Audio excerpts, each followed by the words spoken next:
आइए आज हिंदुत्व के प्रतीकों को समझते हैं।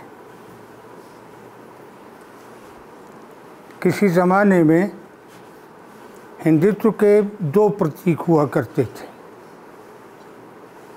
तिलक और जनेऊ। गुरु तेग बहादुर के बारे में मशहूर है, तिलक जंजू राखा प्रभुता का, कि उन्होंने हिंदुओं की रक्षा के लिए बलिदान दिया था और हिंदू की पहचान जो थी वो तिलक और जनेऊ से थी। उसकी रक्षा की उन्होंने। जनेऊ एक महत्वपूर्ण विधान रहा है हिंदू समाज में हमेशा। इसको यज्ञोपवीत कहते हैं। ये तब धारण किया जाता था जब बच्चे को ऋषि अपने आश्रम के लिए विद्या देने के लिए स्वीकार करता था। तब घर में एक समारोह होता था। उस समारोह में एक रात पहले बच्चे के शरीर पर हल्दी मल दी जाती थी, उसकी चोटी में चांदी की अंगूठी बांध दी जाती थी। सुबह को वो स्नान करता था, फिर गुरु के समक्ष पेश होता था, गुरु उससे मंत्र बुलवाता था, फिर उसको यज्ञोपवीत पहनाता था। अब ना गुरु रहे, ना ऋषि रहे, ना ऋषिकुल रहे, ना आश्रम रहे, ना विद्या की ये विधि रही, इसलिए इसका महत्व समाप्त हो गया। यज्ञोपवीत अब लगभग पूरे हिंदू समाज में नहीं पहना जाता।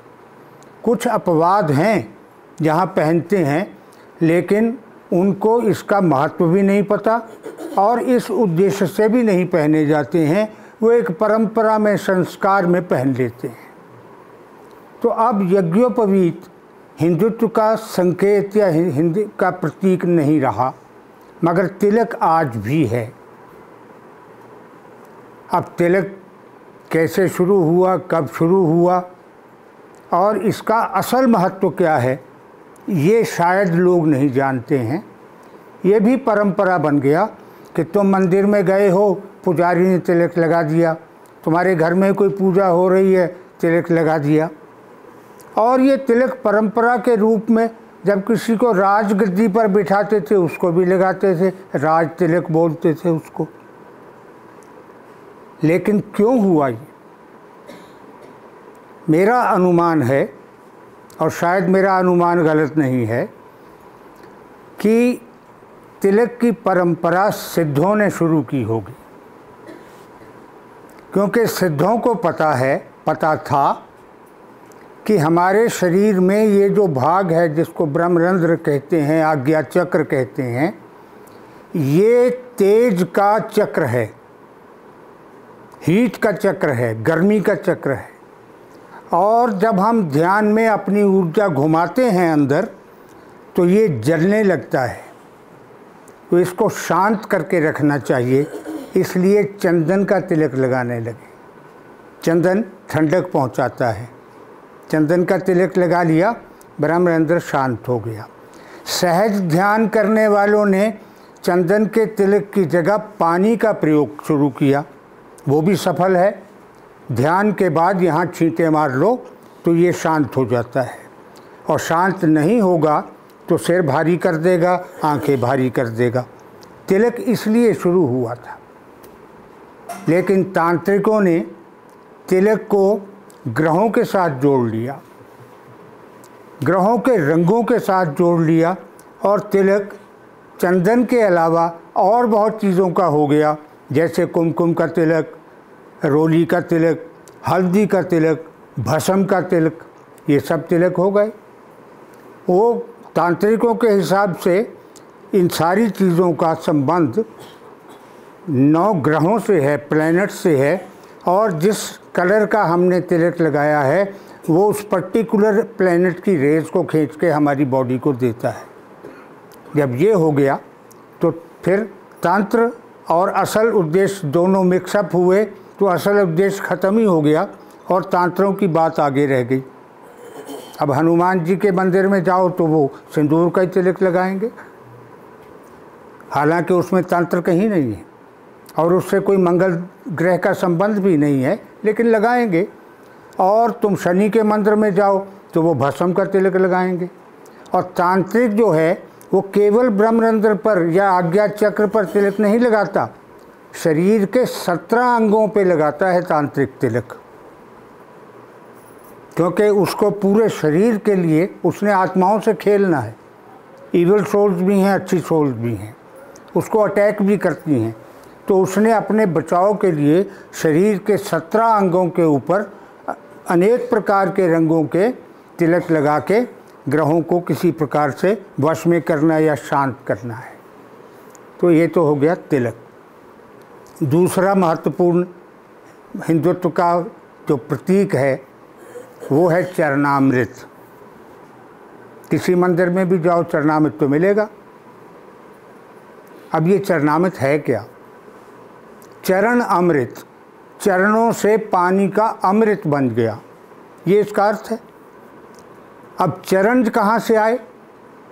जब हमने ये मान लिया कि परमात्मा निराकार है, उसका कोई रूप नहीं है, कोई आकार नहीं है, तो फिर उसके पैर कहाँ से आ गए? लेकिन जिन लोगों ने निराकार भी माना, उन्होंने भी उसकी पुरुष रूप में कल्पना कर ली। गुरु नानक निराकार मानते हैं, लेकिन उसको अकाल पुरुष कहते हैं। पुरुष वो आदमी है, अकाल आदमी है, तो आदमी मान लिया। और जब आदमी मान लिया तो फिर उसके पैर भी हैं, और पैर हैं तो फिर पैरों को धो के भी पिया जा सकता है। क्यों पिया जा सकता है ये नहीं सोचा, ये परंपरा बन गई है, पैर धो लो, ठीक है। तुम्हारे घर श्राद्ध व्राद्ध पे ब्राह्मण आए, पैर धो दो उसके। ये क्यों? तुम्हें नहीं पता, वो तो मैं बताऊंगा क्यों होता है। लेकिन परंपरा जब बन जाती है, जब भगवान की कल्पना पुरुष रूप में कर ली, तो फिर उसके अवतारों की कल्पना भी कर ली, और अवतारों की कल्पना भी पुरुषों के रूप में कर ली। 10 के 10 अवतार जो हैं वो सब पुरुष हैं, स्त्री नहीं है। और हो सकता है डार्विन ने हमारे शास्त्रों से ही अपना विचार लिया हो कि आदमी जानवर से तरक्की करके इंसान बना है, हो सकता है, क्योंकि हमारे यहाँ तो शुरू ही जल के प्राणी से होता है अवतार।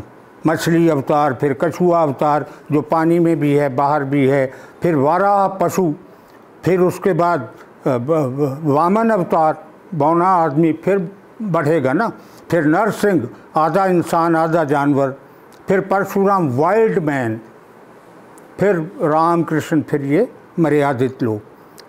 अब ये कल्पना बड़ी ख़राब चीज़ है। कल्पना में हम अपने हिसाब से भगवान बना लेते हैं, और असल ब्रह्म तक पहुंचने की इच्छा या असल ब्रह्म तक पहुंचने का प्रयास हमारा पीछे रह जाता है। हम इन्हीं में उलझ जाते हैं। मैं कई बार सोचता हूँ कि हमने राम कृष्ण और हनुमान और वो सब जितने भी देवता बनाए हैं, देवता तो ब्रह्मा विष्णु महेश भी हैं, इनको भी देवता ही कहते हैं, और महेश को तो देवाधिदेव कहते हैं, देवताओं का देवता, सबसे बड़ा देवता। तो देवता ब्रह्म नहीं होता, ब्रह्म की शक्तियों को देवता कहते हैं। अब जब इनकी हमने मनुष्य रूप में कल्पना कर ली, तो फिर मनुष्य रूप में उनका रूप भी अपने हिसाब से बनाया। अब तुमने जितने चित्र देखे हैं, मूर्तियाँ देखी हैं, उसमें कहीं सिवाय ब्रह्मा के किसी के दाढ़ी देखी है? इन्हीं देवताओं के दाढ़ी उगती ही नहीं है। ब्रह्मा के इसलिए दाढ़ी है क्योंकि बूढ़ा दिखाया है उसको, सारे शास्त्रों ने उसको आदि पुरुष कहा है, तो आदिकाल से है, तो बाल बाल कहाँ से काटेगा बेचारा। अब तुमने राम के चित्र देखे कितने? 14 साल राम वनवास में रहे, वनवास जाने से पहले जटाजूट धारण कर लिया, जटाएं धारण कर ली, तो 14 साल शेव करते रहे डेली, दाढ़ी नहीं आई उनके। किसी चित्र में तुमने राम के दाढ़ी देखी, कृष्ण के दाढ़ी देखी है? तो जंगल में वो शेव कर लेते थे डेली। तो ये हमारी कल्पना है। इस कल्पना से हमने रूप बना लिए। जब रूप बना लिए तो हम रूपों में उलझ गए और महत्व भूल गए। अब जैसे मैंने यज्ञोपवीत का बताया, हिंदू समाज में यज्ञोपवीत का वही महत्व था जो इस्लाम में खतने का, पारसियों में बैप्टिज़म का, ईसाइयों में बैप्टिज़म का, पारसियों में नवजोत का होता है, नवजात। ये महत्व था, अब उसको भूल गए। अब फिर पैर धो के पीने की कहानी कहाँ से आ गई? सिद्धों ने ही इसको शुरू किया। क्यों? क्योंकि सिद्धों को पता था कि मनुष्य का शरीर, सिद्ध पुरुष का शरीर सबसे ज़्यादा ऊर्जा अपने पैर के अंगूठे और हाथ के अंगूठे से छोड़ता है, और यहीं से कोई साधारण व्यक्ति ऊर्जा पकड़ता है। तो दीक्षा जब होती है तो पैर के दोनों अंगूठे और हाथ के दोनों अंगूठों में से ऊर्जा दी जाती है। तो अब जब हमने मूर्ति को प्रतिष्ठा कर दी, जब मूर्ति में प्राण डाल दिया, प्राण प्रतिष्ठा कर दी, तो मूर्ति में ऊर्जा आ गई। अब वो ऊर्जा पानी में ले ली हमने। अगर हमने मूर्ति को उठा के उसके पैर पानी में रखे तभी चरणामृत बनता है। अब तो मंदिरों में सीधा अपना नल से पानी लिया और वो बांटने लग गए, ऐसे नहीं होता। इसको पंचामृत कहते हैं। ये 5 चीज़ों को मिलाने से बनता है: दूध, दही, शहद, घी और गुड़, और फिर इसमें तुलसी के पत्ते डाले जाते हैं, तब चरणामृत बनता है। अब तुमने देखा होगा कितने मंदिरों में ये चरणामृत मिलता है। फिर बनता किस प्रकार से है कि एक रात पहले तांबे के बर्तन में पानी भर के रख देते हैं, उसमें तुलसी के पत्ते डाल देते हैं। रात भर तांबे का जो कनेक्शन बनता है पानी के साथ, उसमें पानी में आयुर्वेदिक गुण आ जाते हैं। सुबह को उस पानी में फिर ये चीज़ें मिला दी जाती हैं। फिर उस मूर्ति को उठाकर उसके पैर जो हैं वो उस पानी में रख दिए जाते हैं। अब मूर्ति या पीतल की है या कांसे की है, तो कांसा या पीतल दोनों का स्पर्श जब पानी को मिलता है, तांबे का उसको रात भर मिला हुआ है, तो वो पौष्टिक बन जाता है। वो तुम्हारे शरीर के अनेक रोगों का उपचार बन जाता है। लेकिन इसको तो कोई बना नहीं रहा। और चरणामृत बनाने वाले, बांटने वाले, लेने वाले, किसी को नहीं पता कि सिद्धों ने पैरों से निकलने वाली ब्रह्म ऊर्जा, कॉस्मिक एनर्जी को पानी में लाकर अनेक लोगों में बांटने के लिए ये परंपरा बनाई थी। अब अगला है हिंदू की पहचान, चोटी। उत्तर भारत में तो वो निशानी के तौर पर एक उंगली की तरह की रख लेते हैं गांठ देके। दक्षिण भारत में अभी भी पूरा वो सिर जो है पीछे से उसको संभाल के फिर लंबी चोटी बनाते हैं। क्यों शुरू हुई? क्योंकि सिद्ध पुरुषों को पता था कि ये जो सहस्रार है हमारा, यहाँ से ही आत्मा ऊर्जा लेकर बाहर निकलती है और यहीं लौटती है। तो ये भाग जो है सिर का, ये ऊर्जा से भरा रहता है, और अगर इसकी सफाई कर देंगे तो वो यहाँ से ऊर्जा चारों तरफ फैलने लगेगी और शरीर की ऊर्जा कम होने लगेगी। इसलिए इसको बचा के रखना है। वो बचा के रखने के लिए चोटी रखी गई और फिर चोटी को गांठ दे दी गई। अब ये अर्थ तो मेरा नहीं ख्याल जो चोटी आज हिंदुस्तान में रख रहे हैं उनमें से किसी को मालूम होगा। फिर है स्वस्तिक, हिंदुओं की पहचान। अब स्वस्तिक कब शुरू हुआ, किसने कल्पना की स्वस्तिक की, कहना मुश्किल है। इसलिए कि जितनी पुरातन खुदाइयाँ हो रही हैं उनमें स्वस्तिक के चिन्ह निकल रहे हैं। हड़प्पा की खुदाई में कुछ बर्तन निकले हैं जिन बर्तनों पर स्वस्तिक बना हुआ है। लेकिन हिंदुओं में स्वस्तिक को मान्यता दे दी ऋग्वेद ने। ऋग्वेद ने स्वस्तिक को सूर्य का प्रतीक बनाया है और उसकी 4 भुजाएं बनाई हैं जो चारों दिशाएं हैं। तो ब्रह्मांड का बना दिया वो एक चित्र, और उस चित्र को प्रतीक के रूप में हिंदुओं ने ही नहीं, संसार के अनेक देशों ने स्वीकार कर रखा है। तुम्हें पता होगा नाजियों के झंडे पर भी स्वस्तिक बना होता था जर्मनी में। अभी भी बहुत से देशों में स्वस्तिक है। तो स्वस्तिक बुनियादी तौर पर तो ब्रह्मांड से मंगल प्राप्त करने की कामना का प्रतीक है कि ब्रह्मांड हमारा मंगल करे, चारों दिशाओं से हमें सुख मिले, शांति मिले, कहीं से कोई समस्या ना आए, कहीं से कोई व्याधि ना आए। ठीक है। अब जैसे स्वस्तिक के साथ हुआ ऐसे ही चरणामृत के साथ हुआ। अब चरणामृत जब ग्रहण करते हैं तो क्या बोलते हैं? क्या बोलते हैं, किसी को पता है? तुम सब ने चरणामृत पिया होगा। क्या बोलते हैं? अकाल मृत्यु भयहरणम सर्वव्याधि विनाशनम विष्णु पादपोदकम पीत्वा पुनर्जन्म न विद्यते। क्या मतलब है? चरणामृत पिएंगे, अकाल मृत्यु नहीं होगी, असमय नहीं मरेंगे, उसका भय समाप्त हो जाएगा। सर्वव्याधि विनाशनम, हर प्रकार के कष्ट का विनाश करेगा। विष्णु के चरणों का पानी पीने से, अमृत पीने से पुनर्जन्म नहीं होगा। अब ये किसी भी विश्वास को एक चरम सीमा तक ले जाने की बात है। तो पुनर्जन्म नहीं होता तो आज तक सारे लोग चरणामृत पी रहे हैं, फिर पैदा क्यों हो रहे हैं बार बार? जन्म मरण से मुक्त क्यों नहीं हो गए? नहीं हो सकते। लेकिन विश्वास बिठाना होता है। तो जैसे तुलसीदास ने कहा, जो ये पढ़े हनुमान चालीसा होए सिद्धि साखी गौरी सा। ठीक है। जो 7 बार पाठ करे कोई छूटे ही बंद महासुख हो। ठीक है। तो भाई पढ़ने से ही अगर ये सब हो जाए तो फिर तो कष्ट कहीं रहा ही नहीं संसार में। होता नहीं ऐसा। तो यज्ञोपवीत हो, तिलक हो, स्वस्तिक हो, चोटी हो। एक और चीज़ हिंदुओं की प्रतीक बनी, वो है हवन। हवन यज्ञ का शॉर्ट रूप है।